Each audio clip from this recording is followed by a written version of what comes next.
Welcome, everyone. Thank you so much for joining us tonight in virtual conversation with Professor Russel Jeung. My name is Jessica Chiriboga. I am an ambassador for the Dartmouth Political Union, and I will be moderating today's discussion. For those of you who may not know, the Dartmouth Political Union is a nonpartisan student organization dedicated to providing a respectful forum for political discourse on Dartmouth's campus. We offer a platform for officials, academics, politicians, and other professionals of all backgrounds and political affiliations to present their ideas. The DPU makes a point, however, to never endorse its speakers. We will be taking live questions during the latter portion of this event. So if you would like to ask a question to Professor Jeung, please type it into the Q&A box at the bottom of your screen and remember to upvote your favorite questions. If you are not comfortable asking a question live, please submit it anonymously. It is important to note that this event is being recorded and your questions may be uploaded to YouTube. I would now like to welcome Professor Russel Jeung. Professor Jeung is a professor of Asian American Studies at San Francisco State University, the first Asian American Studies department in the country.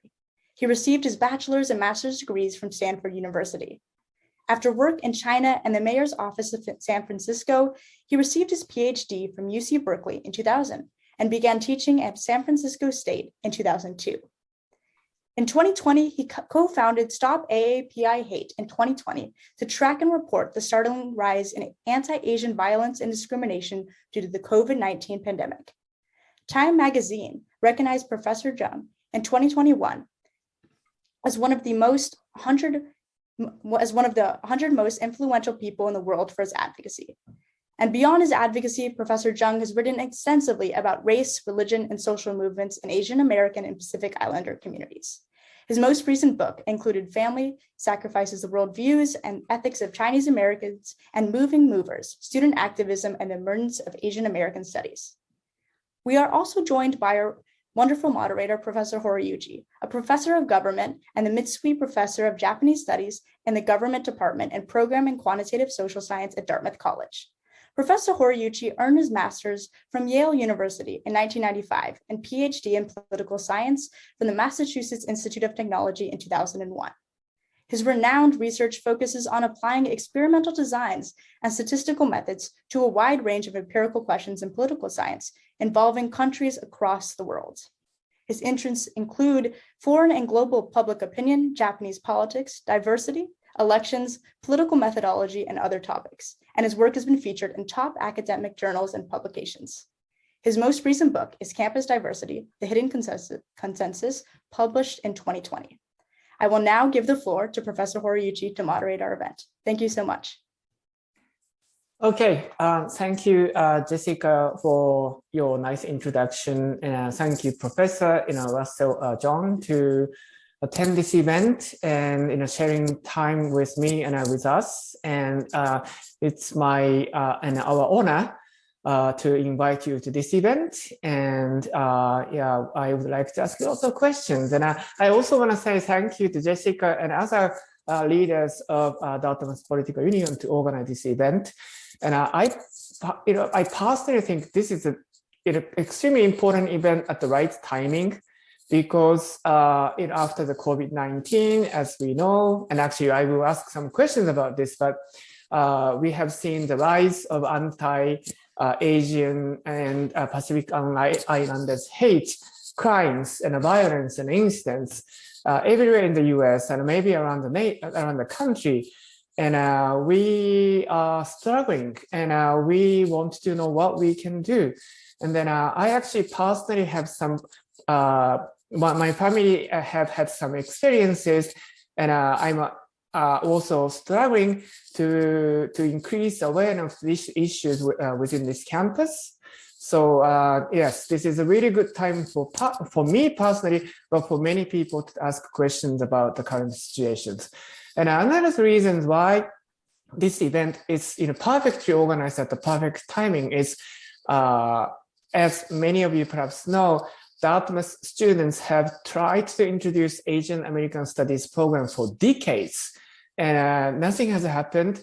But there is a new movement going on right now. I cannot, explain the details, but it's likely that something is going to happen. And then we may have some Asian American studies programs in the near future. So this is a really good time to contextualize Asian American studies and also the contents of the education, including critical race theory. And then to ask those questions, Professor John is definitely the perfect person for us to ask questions. So now, I understand that we have about 35 minutes for me to ask questions, and maybe we can call each other in our first name. Can I call you Russell, and you can call me Yusaku? Yeah. So first of all, we would like to know.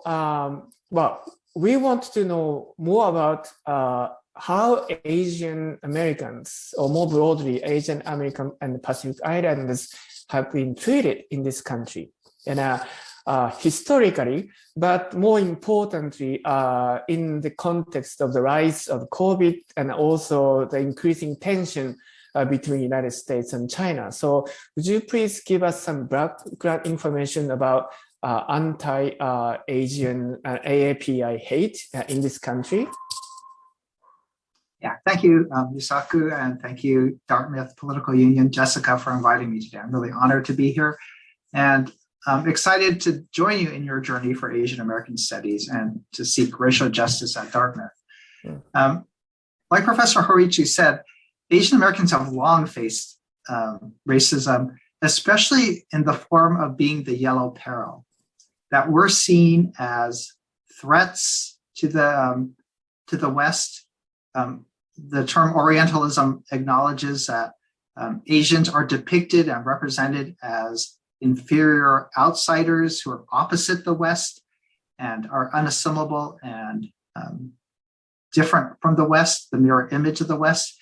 And so since we're portrayed as perpetual foreigners who don't belong here, we have faced a particular form of racism, especially because we were initially legislated as citizens ineligible for aliens ineligible for citizenship. So starting in the 1882 Chinese Exclusion Act, Chinese and then other Asians were actually designated as aliens ineligible for citizenship. And that policy then later justified all these discriminatory actions that treated us as second-class citizens, depriving us of property rights, enabling segregation in schools, justifying Japanese American incarceration during World War II. And so we have a long history of being seen as a stereotypical yellow peril because we're disease-ridden, we steal white workers' jobs, we're unassimilable pagans. And that stereotype has continued and has been invoked time and time again to legitimate racist policies. Again, Chinese and then succeeding ethnic groups were barred from immigrating. We faced anti-miscegenation laws. We couldn't marry, we couldn't buy land, we couldn't live in neighborhoods. And not only did that yellow peril stereotype justify racist policies, but then it legitimated racial violence against Asian Americans. So people don't actually hear this that often, but over 200 Chinese communities were driven out, mass dispossessed in the 19th century along the West Coast. So even my family, we settled in Monterey, California in the 1860s. An entire village got evicted of 200 people by Stanford University, who owned the land. When the Chinese wouldn't leave, a fire burned down the village and Stanford fenced off the area so Chinese couldn't return. My great-grandparents then had to move to San Francisco Chinatown as the only place of refuge. So not only have we experienced racist policies, but we have a long history of racist mob violence against us. And then succeeding groups, Japanese, Filipinos, South Asians, we've all been met with mob violence.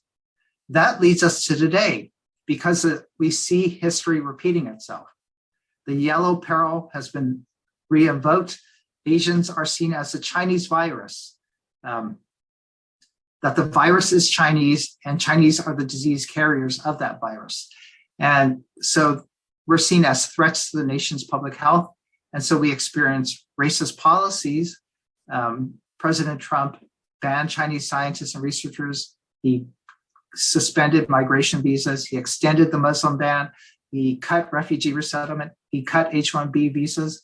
All these policies saw us as the yellow peril, excluded us, and deemed us threats to America's public health and national security. So you can see history repeating itself in racist policies, and history has repeated itself in the violence that Asian Americans have experienced. 1 out of 5 Asian Americans and Pacific Islanders have experienced racism, direct racism, in the last 2 years. That's over 5 million incidents of hate. So this isn't a small, isolated act of a few prejudiced individuals. This is a period of collective racial trauma where an entire group in the US are facing hostility and racism that's leading to trauma. So I can't express how history is repeating itself, and it's just another continuation of the legacy of racism that we as Asians have experienced.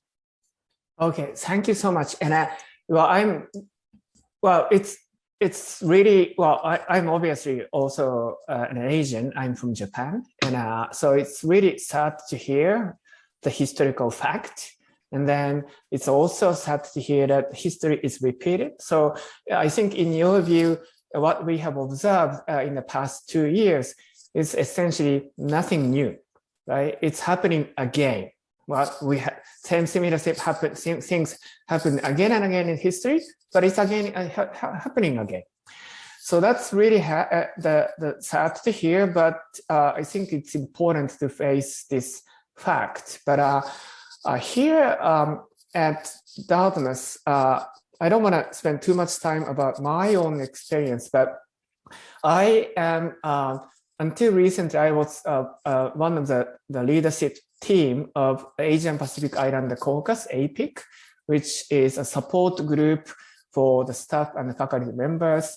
And we organize events, and we have some gathering and lunch, and we talk a lot about, things, including the things that are difficult to discuss. That is about Asian American hate, the hate against Asian Americans. And one frustration we have is people here. This is the Dartmouth in Hanover, in this remote area, and people unfortunately don't think that those incidents are happening here in Hanover. And they may think that those anti-Asian crimes are the issues in big cities like San Francisco, New York, Los Angeles, other areas. But here in Upper Valley, not such things will not happen, because this is middle class, upper middle class, the town. But my kids experienced those incidences in the past 2 years, and not just once, multiple times. And then when my son came back to Hanover during the break, and then he was doing the part-time job, he was delivering the pizzas. He was one time thrown stones with a racial slur. Right? And then I said this to many people, but many people here in Hanover are surprised.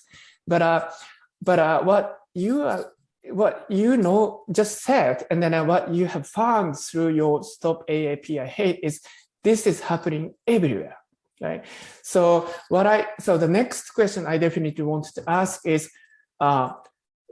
more about the Stop AAPI Hate. You are one of the co-founders of this Stop AAPI Hate, and why did you? What drove you to establish this?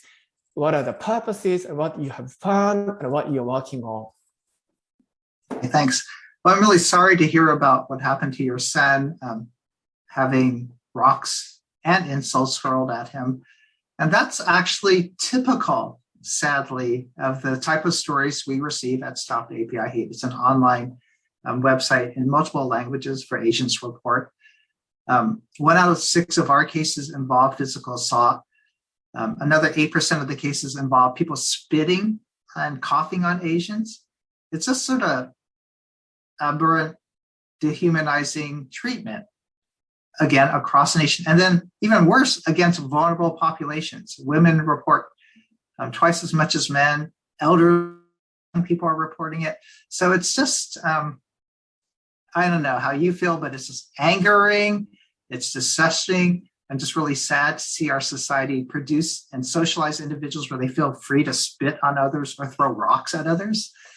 I'm really sad, and but actually wasn't surprised last year to see elders killed, because when you see people throwing rocks at people, you knew that vulnerable elders could get killed. I wasn't surprised by the Atlanta shootings because I saw how vitriolic, how palpable the anger is. I can't underscore it enough. And that's why we created Stop API Hate, because it has to stop. It's so wrong. It's so grievous. It's not only those victims who experience it who are being affected. This is, again, impacting all of us vicariously in the community. So Asian Americans are vicarious collective racial trauma. And we needed, knowing history and knowing that history would repeat, we knew that the way you stop racism is by calling it out, by documenting it, by holding government accountable, by developing policies to prevent it from happening in the first place. So that's what we're trying to do at Stop API Hate. We're trying to build a multiracial movement for racial justice. So part of it is alerting to people what's going on, changing the narrative so that people know and are alerted to the problem, and then holding government accountable. And so I think we've been successful in building this movement. It's become a global movement. And now we're trying to promote policies, again, to prevent the racism in the first place. And that's why ethnic studies and education is one of our core initiatives. We think that if we could help young people unlearn racism, to learn racial empathy, that's how we develop unity, just like the Dartmouth Political Union is trying to do. That's how we learn how to do civil discourse. That ethnic studies is the way to promote civility, respect, and dignity. We're going to push for expanding civil rights protections. Again, not everything is a hate crime, but a lot of our incidents are street harassment of women. So this is really cool. In California, we're now introducing a bill on street harassment, but we're not putting it in the code to punish people and to lead to more mass incarceration. Rather, we're putting it in the public health code, defining it, saying that racism harms our public health. It harms an individual's health. And by treating it as a public health issue, we are suggesting that we need to promote more health education of how to speak to people in public, how to treat each other.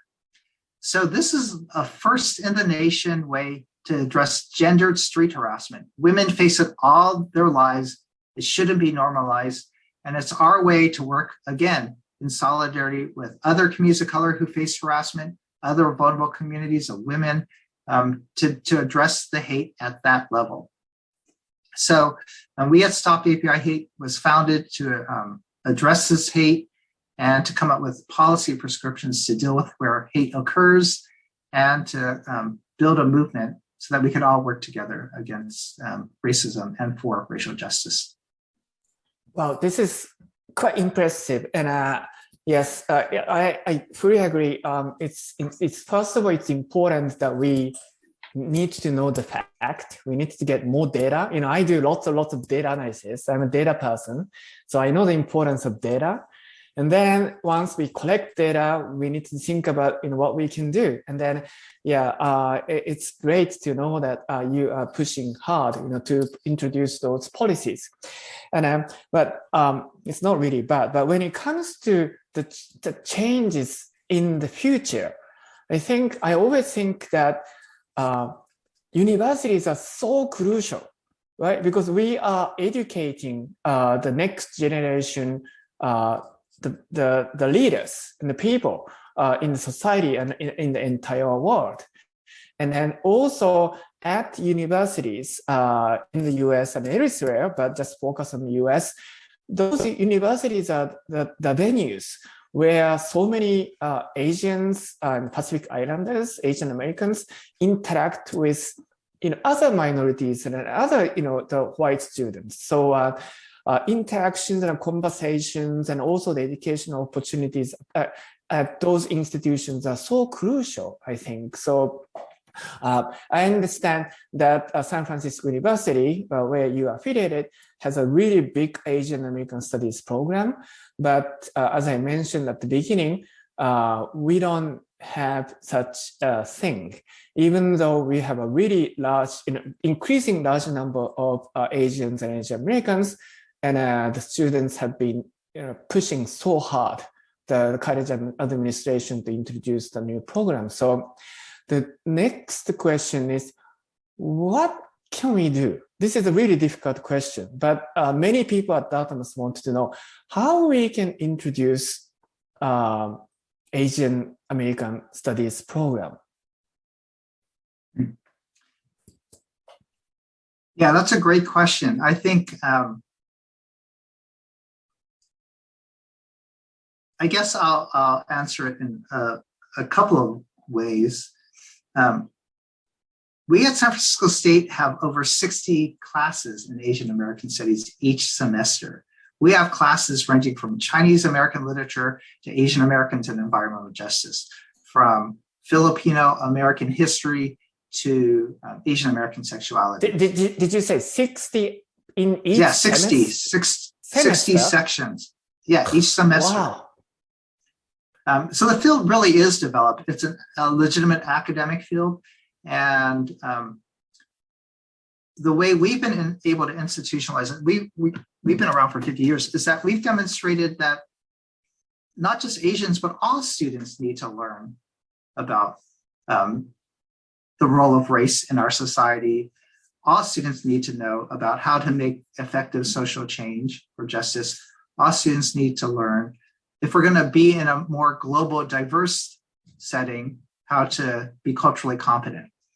So I think the first thing for Dartmouth is to just demonstrate ethnic studies is needed if you're going to be 21st century professionals. You need to have the critical thinking skills, the communication skills to work with a range and diverse population, right? To manage, to lead.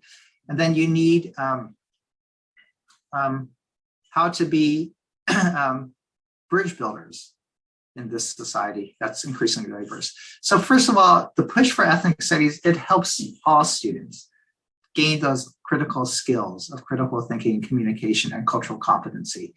Secondly, ethnic studies is really helpful because we've seen how our nation has been polarized by race, how it's been divided by race, and how racism has really hurt and harmed groups.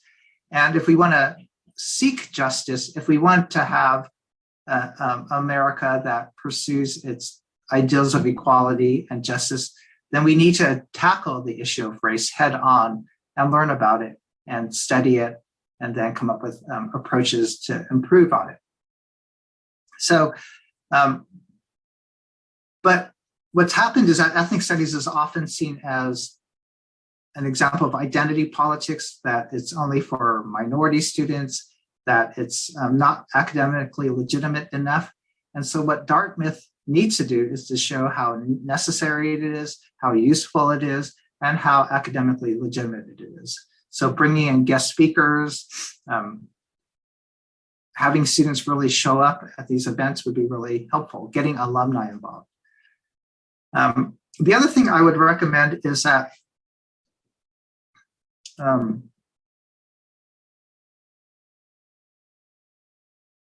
a lot of universities now have used the surge in racism and the documentation of the data as rationales for ethnic studies.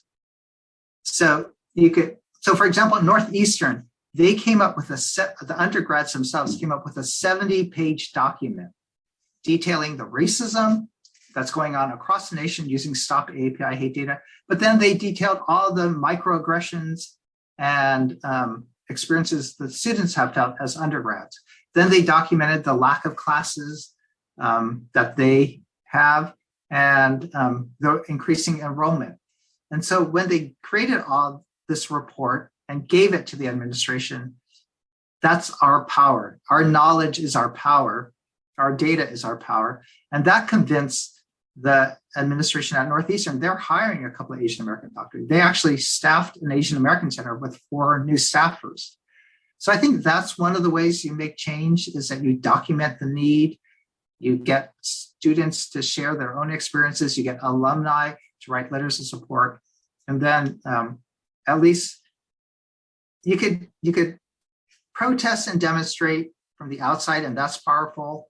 But then you also demonstrate and document the need, and that's helpful too in making change. That's how Stop API Hate is approaching things, right? We document the need, we come up with good policy recommendations, but we also realize that we need people on the outside agitating, holding rallies, demonstrating for change. And then we need Asian Americans on the inside, maybe key administrators advocating to make change. So we need both people on the outside and people within, and students are within, to make changes within an institution, if that makes sense. Yeah, thank you so much. And yes, I fully agree that the Asian American studies, or more generally ethnic studies, should be not just for students who have those ethnic racial backgrounds, but for everyone. I cannot agree more. And then I also think that in showing more data support is important. And in fact, when it comes to this, the long-term effort to introduce Asian American Studies program, many colleagues, current student, and a former student tried to do all of those things, and get some support from alumni, and tried to explain the need for Asian American Studies. And we're still hoping that something will happen, but it's unfortunately still slow. But well, we'll just keep doing whatever we can do. But I want to, go ahead. Quickly, just to give you other examples, at Northwestern, students went on a hunger strike, and they had to go to that drastic means. Again, at San Francisco State, students went on a 6-month strike to fight for ethnic studies. So students have to really, live out what they want. They have to be activists to make the change. But in other places, Asian American Studies has been promoted by active alumni. So Harvard just got a $60 million endowment. Alumni said, this is needed, so we're going to fund it. And then at Stanford, alumni raised $30 million. So these two institutions, because the alumni saw the need for it, and especially, again, responding to the racism we're now experiencing, alumni have really funded it. And so what's the university going to do? Of course, they're not going to reject the money, right? So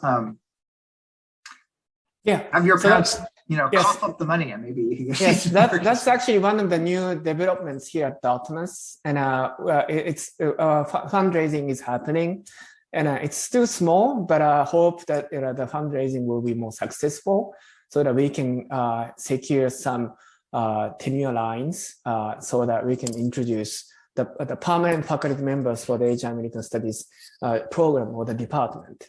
And in your response to my the questions, you mentioned, well, perhaps implicitly, but the association between racism or those racial attacks and attacks against Asians and violence against Asians, and the importance of Asian American Studies program. And then I actually did a piece of research about this. And then I just want to, again, I don't want to talk too much about my own thing, but I just want to let you know that, and also let other people attending this event know that after the piece of research project that I initiated with my colleague, Charles Crabtree, and also a group of students. And after the Atlanta shooting, we were not satisfied with a brief and quiet statement made by our President Harlan at Dartmouth. So in order to fully understand what types of universities made a long statement condemning violence, providing resources for support. And then what types of university didn't say anything about the Atlanta shooting? What types of university wrote a long compared to the short statement? And then we collected those responses from more than 300 universities in the US. And then we did some statistical analysis and then tried to predict what types of what variables can explain why statement is made, and then when statement can be longer. Long statement is a proxy of honest response from the college administrator. And to our surprise, actually, but perhaps this makes sense. Among many variables that we used, the single most important predictor is whether or not a university has Asian studies program or Asian American studies program. So our conclusion is education matters, right? By having those educational programs, we can increase awareness among the entire university population, not just the student with those ethnic background.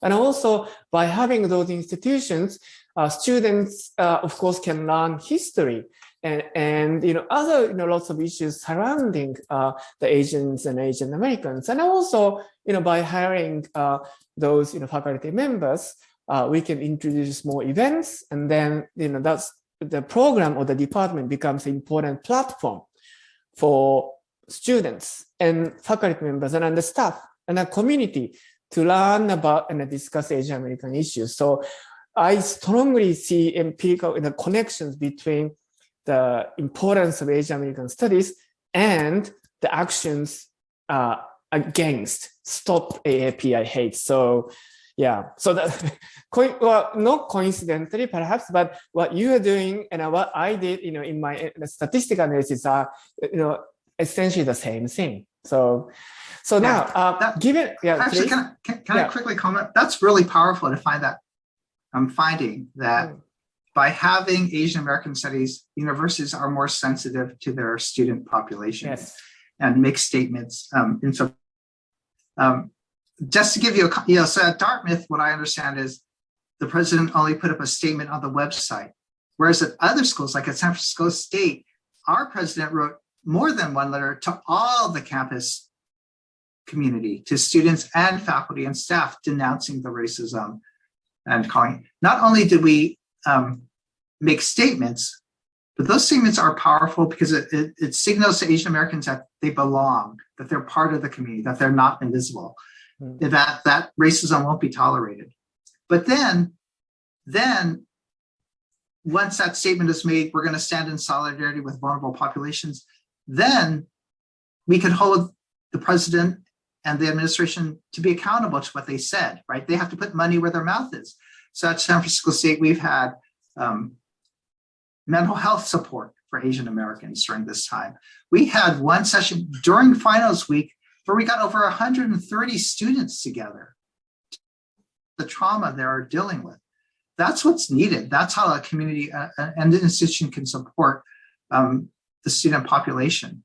So I think Asian American students, we may not know what to expect, what can be offered by institutions, but it's a lot more than what you may be getting at Dartmouth, And so the fact that other schools with ethnic studies have stronger statements, they have more support, that's what we're trying to do at Stop API Hate, is to institutionalize this movement.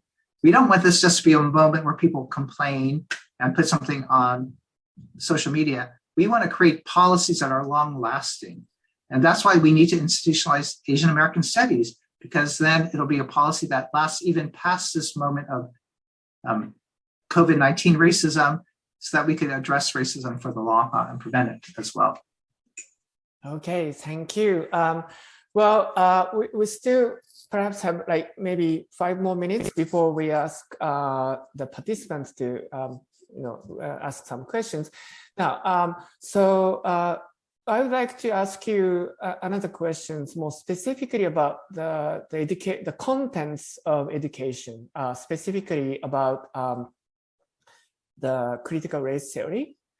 this is we see news about critical race theory in recent years, but can you explain what it is and then what role it plays in solution to anti-Asian hate and discrimination?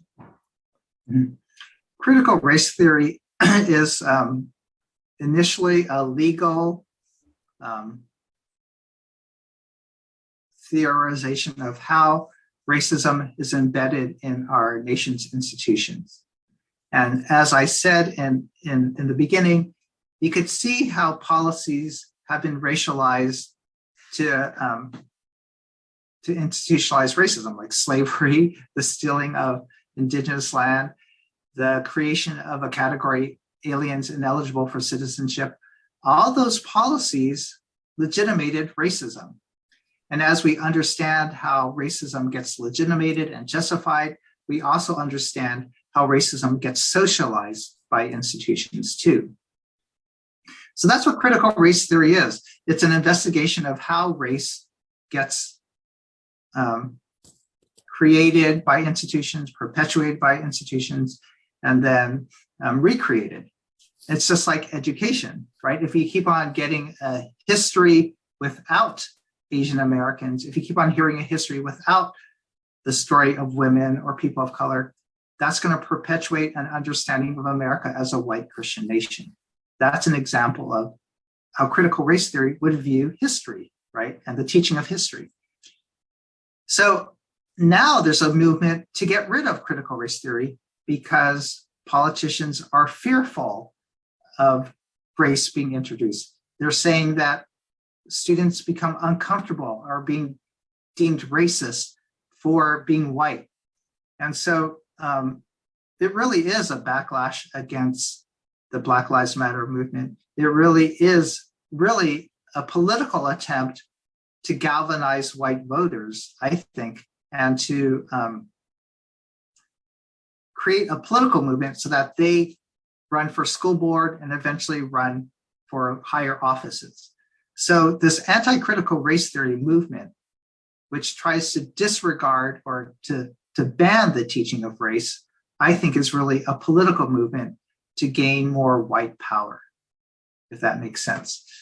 And otherwise, like, who would be against teaching, about the role of race? Why shouldn't we learn about slavery? Why shouldn't we learn about the Trail of Tears? Why shouldn't we learn about the exclusion of Asian Americans? It'll just repeat history. So if you want history repeated, you don't teach it, right? And so that's a problem with the anti-critical race theory people is overall, they're trying to stop actually the teaching of racism and how race has been perpetuated. So what we're trying to do in promoting ethnic studies is just a counter movement, right? Is that no, instead of avoiding race and being colorblind, we need to be color conscious and teach about race to deal with race, to understand it, to analyze it, to talk about how we can improve racial relations. So I think both groups are similar in that we're decrying the racial polarization in the US. We're tired of the fighting. We're tired of the animosity. We want to learn how to be a nation of justice. It's just but we have different aims towards getting there, right? Do we avoid race, or do we actually tackle it head on? And we at Stop AAPI Hate really want to tackle race head on, to address it, to teach about it, to unlearn racism, and then learn how to be more racially empathetic. Okay, thank you so much. Well, I would like to ask you one additional questions before the questions from the audience. So you are not just an excellent professor teaching classes and mentoring students and doing the research and publishing well, but you are doing, you have experience outside your campus, working in China and working for the mayor of San Francisco. So would you please let us know a little bit about your off-campus activities, how those in advocacies, and also outreaching, including actually the Stop AAPI Hate, of course, linked to education and research. That's also something I actually personally want to learn, because my research has shifted and I'm more and more interested in these issues. And then I may want to introduce a new course, but I feel that just the teaching and then research just on campus, it's perhaps not enough. I need to see and talk to more people outside the campus. So I would like to know those synergy of your off-campus activities and then teaching and research. Mm-hmm. Yeah, the original vision of ethnic studies at San Francisco State was to bring together the campus and the community, for students not only to learn, but to use their education to improve their local communities, right? And so these students of color came out of Chinatowns and ghettos and barrios, and they recognize that they can't improve their own lives unless they improve the conditions of their communities. And so I live in Oakland, and my community is low income. My community has a lot of refugees. My community has a lot of unhoused people. So I can't help but be shaped and be in solidarity with my neighbors, to feel for the unhoused, to feel for those who are undocumented and being deported. And so I just bring my lived experience, my community experience, into my teaching, and then I bring it into my research and my activism. So what I'm trying to do is I sort of have the privilege of being in all these multiple worlds. I'm in the academy. I'm in a community that needs change. I'm part of the activist groupings. And I feel like, given my privilege of being able to navigate all these circles, I want to bring them together. I want policymakers to understand the needs of my neighbors. I want my students to learn from my neighbors. And so I'm just trying to bring all my communities together, the academic community, the political community, my neighborhood, all together, my faith community, all come together to work together for change. And that's I think what the spirit of ethnic studies is about. Okay, great. Thank you so much for responding to my questions. I actually have many more questions, but what I perhaps should do is, after the COVID, well, maybe even before the COVID, I definitely wanted to visit you in San Francisco. And then I definitely wanted to learn from you and from your community and your university. So I hope to stay in touch. And then, yeah, but now it's around the 5:45, so I want to pass this to the moderating role to Jessica, and I assume many people want to ask questions to Russel. Perfect. What an insightful conversation. Thank you so much once again, Professor Jeung and Professor Horiyuchi. So we will now be taking live questions. So if you would like to ask a question, please type it in the Q&A box at the bottom of your screen, and remember to upvote your favorite questions. If you're not comfortable asking a question live, please submit it anonymously. And as a reminder, this event is being recorded and your questions may be uploaded to YouTube. So we'll start off with our first question from the Q&A, and that was, how can Asian Americans best balance advocating for Asian American issues and standing in solidarity with other groups? Issues to this anonymous attendee that come to mind include the current affirmative action lawsuit. Right. I think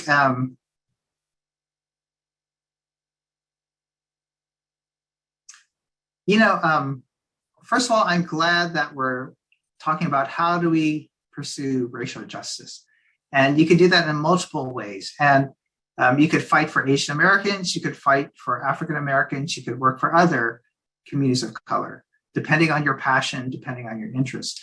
And so the question of how do we balance it's really difficult, because I have multiple interests, right? How do I balance my concerns for the environment with my concerns for women, with my concerns with international relations, with my concerns with the Asian American community? And so you have to, you can't juggle everything. So you have to prioritize. And so for me, like, I care about Black Lives Matter, but I'm an Asian American, and I could probably be more an effective voice for Asian Americans. And so because I'm focusing my attention on stopping API hate, that doesn't mean I'm not in support of Black Lives Matter. It's just that I have to prioritize. So the issue of balance, I think, depends on do what you feel most passionate about. And you shouldn't have to feel guilty that you're not doing everything, right? It's like, I'm really concerned about climate change, and I feel sort of guilty that why am I dealing with racism when our world's going to fall apart, right? And so you just got to know your limits, that you're only one individual, so you can't balance out. And then later on, you're going to, have a job. How do you balance your activism and your job? Then you're going to have a family. How do you balance your family, activism, and your job? And then you have other groups. So I think it's a matter of learning how to prioritize, to know what you're best at, what you're passionate about, and then how you can work in solidarity with others. So while I can't be there fighting for Black Lives Matter all the time, I could still support my friends pushing for that, right? I could still donate money to that. But I'm going to focus my attention on fighting for Asian American concerns, centering that, because if I don't, I feel like no one else will, right? I'm in the best position to support my community, to be a spokesperson for this community. Awesome. Thank you for that response. And I guess another question would be, what are your thoughts about this debate over affirmative action on university campuses? Right. So one of our partners organizations is Chinese for Affirmative Action. They co-founded Stop API Hate. And so we're obviously for affirmative action. The general idea of affirmative action is sort of like the idea of ethnic studies. We have to confront race head on. We have to take affirmative, proactive steps to deal with racism. Otherwise, we're going to backslide. And that's what's been happening, right? America is more segregated than it was in the past. America has more inequality in the past. There's more actually slavery than there is in the past. So I'm for affirmative action in the general sense that we have to proactively address issues of race and historic racism. I'm also for affirmative action in the more narrow sense, in that we need to create policies at different sites, whether they're schools, whether they're government funding, to address disparities and to promote diversity and inclusion, right? So that's affirmative action too. Diversity and inclusion efforts are affirmative action efforts to make things better for everybody. There might be, and so overall, I don't think anybody is against affirmative action and wanting more racial justice and wanting more equal opportunity for everybody. What happened though is this issue of affirmative action has been narrowed down to college admissions at elite universities, right, like Dartmouth. And that's really problematic because hardly anybody goes to Dartmouth anyway, right? We have an issue of education equity where hundreds of thousands of students aren't graduating. And so I'm more concerned about that than I am about getting into an elite university. I'm more concerned about having a lot of people be able to go to community college for free and then transferring than I am concerned about getting into elite university. I'm more concerned about funding education at the mass level, public education, so that everybody has a chance to get ahead than caring about a few getting into an elite university. So for me, to be pro-affirmative action means to care for the greatest good, for the greatest part of society. And so that's my basic position on affirmative action. We need to address educational equity and provide opportunities for the most people, especially the most marginalized. And in regards to even Asians on these elite campuses, we, instead of worrying about the small part of the pie and trying to get a small piece of the pie, we have to be more concerned about expanding that pie for everybody. Thank you for that very detailed response. That was incredible. Sorry. No, that was Yes. That was great to hear. Yeah. I guess our next question is, what role do you think public officials and politicians have had in increasing or decreasing racist sentiments towards Asian Americans? I think, again, like if you take that critical race theory approach, you realize that politicians have the capacity to institutionalize racism, to put it into place. And that's what happened. I said, President Trump was particularly deadly with his term Chinese virus. Again, it racialized the virus and then it stigmatized the people. And then he took that term, a mocking term, seemingly joking, but then he institutionalized it in policies, right? There's something called the China Initiative. You can Google it. It's actually legal racial profiling of Chinese people. I'm at risk because of this initiative where the government is over surveilling Chinese Americans because of our suspected ties with China. Chinese American researchers at MIT, at Temple have been arrested wrongfully, had their civil rights stripped away because of this initiative. These policies continue to racially profile, continually to institutionalize racism. And so politicians and policies are really instrumental in fomenting racism and perpetuating racism. Politicians use race, like the anti-critical race theory movement, like the scapegoating of China for COVID-19. They use race, they stir up racism, they create and vilify others because it works. They win elections because they turn their base to vilify outsiders.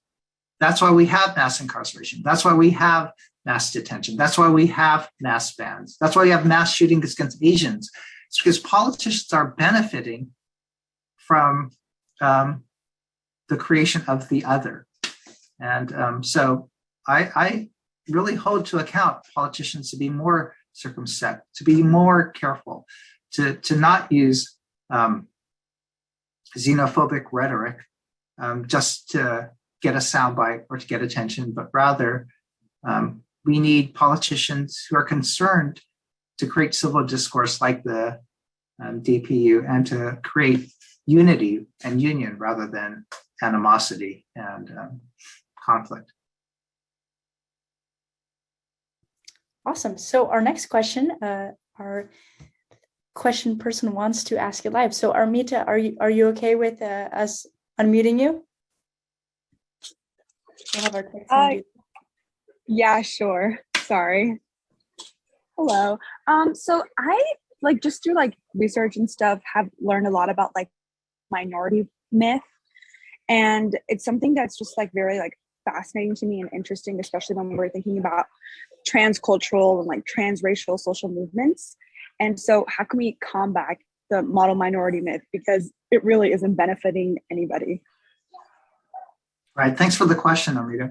It's a great question. So the model minority myth is this notion that Asians are the model minority that other groups should emulate. We're high achieving, we're hardworking, and so other people should also get educations, go to Dartmouth, and become upwardly mobile.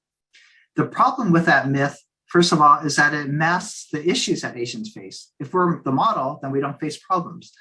And that's what Stop AAPI Hate tried to do, is dismantle this model notion and show, no, we're facing racism like other people of color in high extent.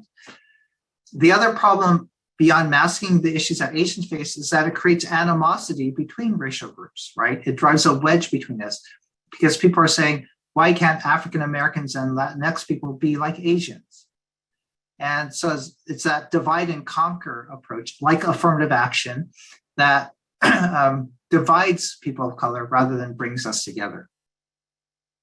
So for me, I think the best way to dismantle a stereotype is not by naming the opposite.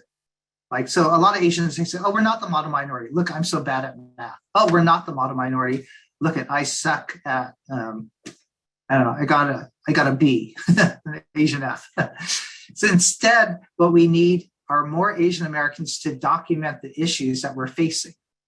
If we show Asian Americans are the racial group most human trafficked, if we show Asian Americans are facing the most wage theft of any group, if we show Asian Americans have the highest rates of depression, that narrative combats a stereotype rather than promoting the counter narrative. So rather than issuing a counter narrative, we're not the model minority. We need to have what Viet Minh calls narrative plentitude. We need to provide a multiplicity of narratives to show we're not a stereotype, but we're fully human. So the more of you who are writers, the more of you who are researchers, just document and tell our story, and that's how we defeat a stereotype.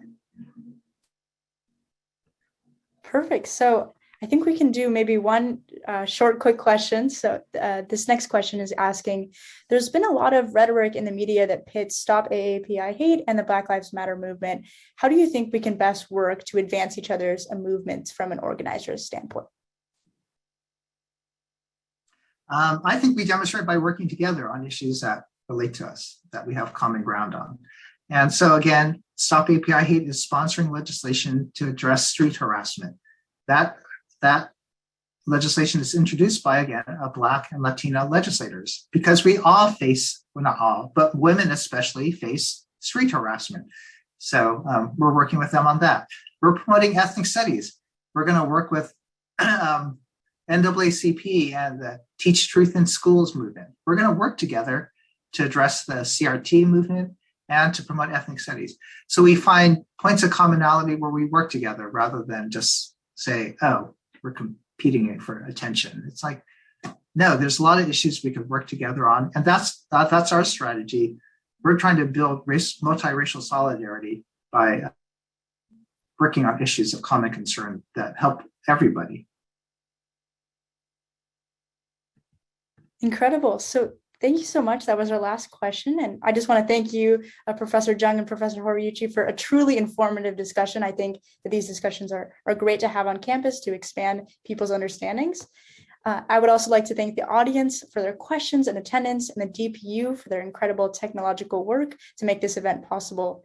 Now, to be in touch with the DPU, a slide's going to come up soon with the links in a few minutes to our social media, our Instagram, our website, and a whole lot else.